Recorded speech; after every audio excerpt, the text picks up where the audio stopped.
पुण्यातील केतन अग्रवाल हत्या प्रकरणानं देशभरात एकच खळबळ माजवली। या प्रकरणी सिया गोयल आणि तिचा प्रियकर चेतन चौधरी हे सध्या पोलीस कोठडीत आहेत।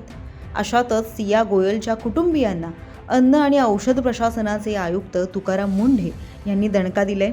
नेमकं प्रकरण काय आहे याबद्दल सविस्तर या व्हिडिओमधून जाणून घेऊयात।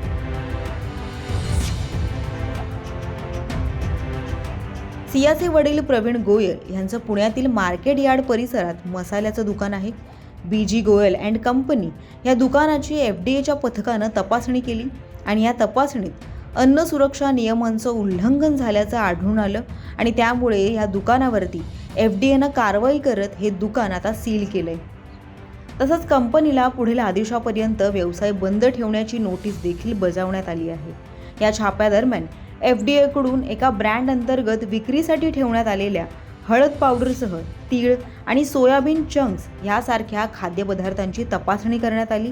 तपासणी दरम्यान एकूण 4172 किलोचा अन्नसाठा हा जप्त करण्यात आला आहे। तर या सगळ्याची किंमत जवळपास 8 लाख रुपये इतकी असल्याची देखील माहिती समोर आली आहे।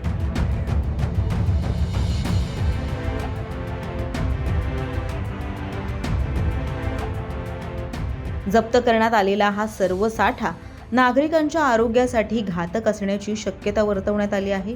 त्यामुळे सर्व अन्न पदार्थांचे नमुने पुढील तपासणीसाठी प्रयोगशाळेत पाठवण्यात आले आहेत।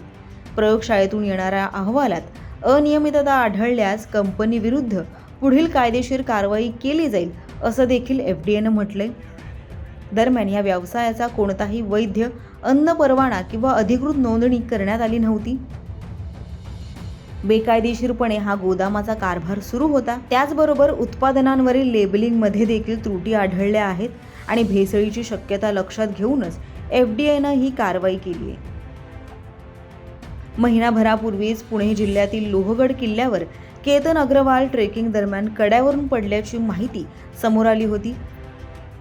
मात्र या प्रकरणाचा तपास केला असता केतनची होणारी पत्नी सिया आणि तिचा प्रियकर चेतन चौधरीनं केतन विरोधात हा सगळा कट रचल्याची धक्कादायक माहिती समोर आली। आरोपी सिया आणि चेतन हे सध्या तुरुंगात आहेत। या गुन्ह्यामुळे गोयल कुटुंब आधीच चर्चेत असताना आता सियाच्या वडिलांच्या दुकानावरती एफडीएनं कारवाई केल्यानं संपूर्ण प्रकरणाची पुन्हा एकदा चर्चा सुरू झाली आहे।